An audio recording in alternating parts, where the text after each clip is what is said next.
not emitting that much 808 nanometers. I don't think it is totally unfiltered in the infrared. It is just poorly filtered.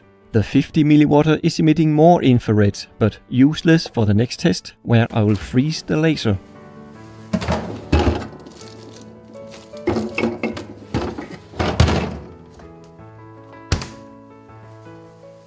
With the 5 mW cooled down, let us confirm that it is not emitting any light, as shown in a previous video.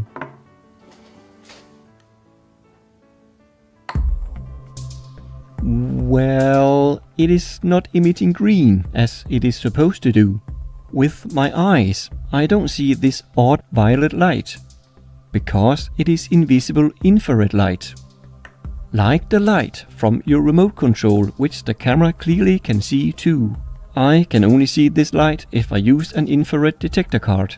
Actually, with the spectrometer setup, why don't we test the wavelength of remote control light? It is centered around 930 nanometers, as were all remotes I tested. Interesting. My camera will pick up weak 930 nanometers light, but not strong 980 nanometers light from this infrared laser. So we now know my camera will pick up the 808 nanometers from the pump diode inside the green laser, but not the 1064 nanometers from the crystals. After warming up for a while, the green laser gradually starts emitting more and more green light as the crystals inside start converting the infrared to green.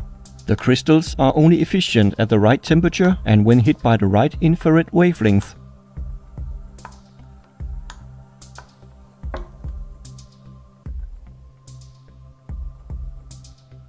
Let's cool the laser again and get some numbers on how it performs cold.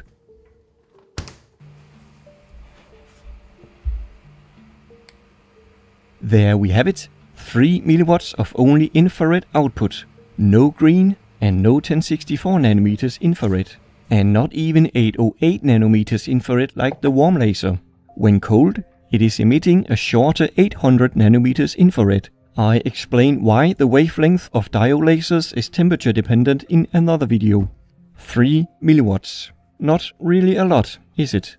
I believe I have something more alarming. This garden decoration laser also features a green DPSS laser. In Denmark, these are typically used around Christmas to decorate houses on the outside with red and green laser dots, meaning the laser could be standing outside on a freezing cold night. The manufacturers seem to be somewhat aware of the issue. Inside the heatsink, otherwise meant for keeping the green laser cool in hot weather, they put a resistive heating element.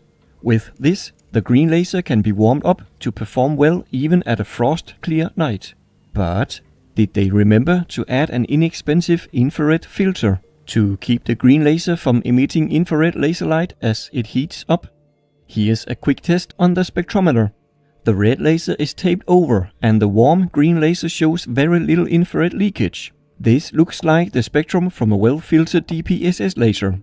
Good. What happens when it is cold?